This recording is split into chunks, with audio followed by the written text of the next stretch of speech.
যোৱাকালি গৃহমন্ত্ৰী অমিত শ্বাহ ডাঙৰীয়া তেখেত অসমলৈ আহিছে আৰু অসমলৈ আহোঁতে তেখেতক আদৰণি জনাবৰ কাৰণে মুখ্যমন্ত্ৰীকে ধৰি কেইবাজনো নেতাই এয়াৰপৰ্টত গৈ তেওঁলোক গামোচা পিন্ধাব বিচাৰিছে কিন্তু গৃহমন্ত্ৰীজনে গামোচাখন এনেকৈ পিন্ধাব লওঁতে তেনেকৈ ৰখাই দিছে আৰু তেখেতে এখন এখনকৈ গামোচা বুটলি লৈছে।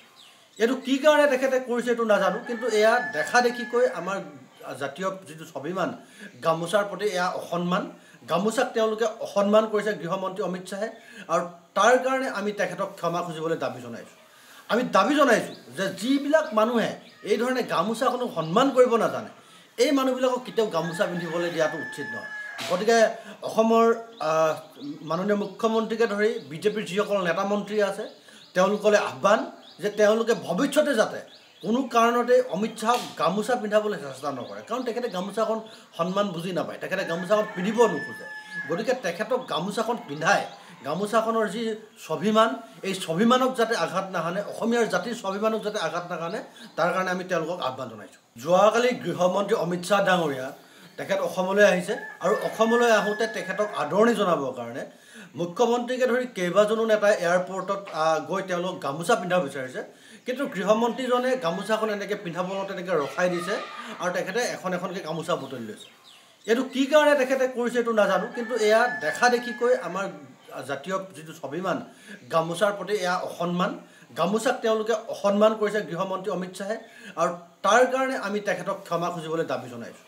আমি দাবী জনাইছোঁ যে যিবিলাক মানুহে এই ধৰণে গামোচাখনক সন্মান কৰিব নাজানে, এই মানুহবিলাকক কেতিয়াও গামোচা পিন্ধিবলৈ দিয়াটো উচিত নহয়।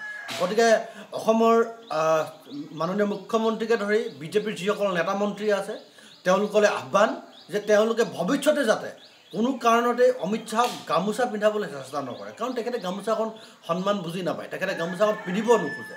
গতিকে তেখেতক গামোচাখন পিন্ধাই গামোচাখনৰ যি স্বাভিমান, এই স্বাভিমানক যাতে আঘাত নাহানে, অসমীয়াৰ জাতিৰ স্বাভিমানক যাতে আঘাত নাহানে, তাৰ কাৰণে আমি তেওঁলোকক আহ্বান জনাইছোঁ। যোৱাকালি গৃহমন্ত্ৰী অমিত শ্বাহ ডাঙৰীয়া তেখেত অসমলৈ আহিছে আৰু অসমলৈ আহোঁতে তেখেতক আদৰণি জনাবৰ কাৰণে মুখ্যমন্ত্ৰীকে ধৰি কেইবাজনো নেতাই এয়াৰপৰ্টত গৈ তেওঁলোক গামোচা পিন্ধাব বিচাৰিছে কিন্তু গৃহমন্ত্ৰীজনে গামোচাখন এনেকৈ পিন্ধাব লওঁতে তেনেকৈ ৰখাই দিছে আৰু তেখেতে এখন এখনকৈ গামোচা বুটলি লৈছে।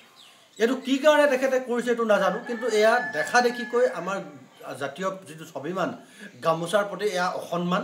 গামোচাক তেওঁলোকে অসন্মান কৰিছে গৃহমন্ত্ৰী অমিত শ্বাহে, আৰু তাৰ কাৰণে আমি তেখেতক ক্ষমা খুজিবলৈ দাবী জনাইছোঁ। আমি দাবী জনাইছোঁ যে যিবিলাক মানুহে এই ধৰণে গামোচাখনক সন্মান কৰিব নাজানে, এই মানুহবিলাকক কেতিয়াও গামোচা পিন্ধিবলৈ দিয়াটো উচিত নহয়।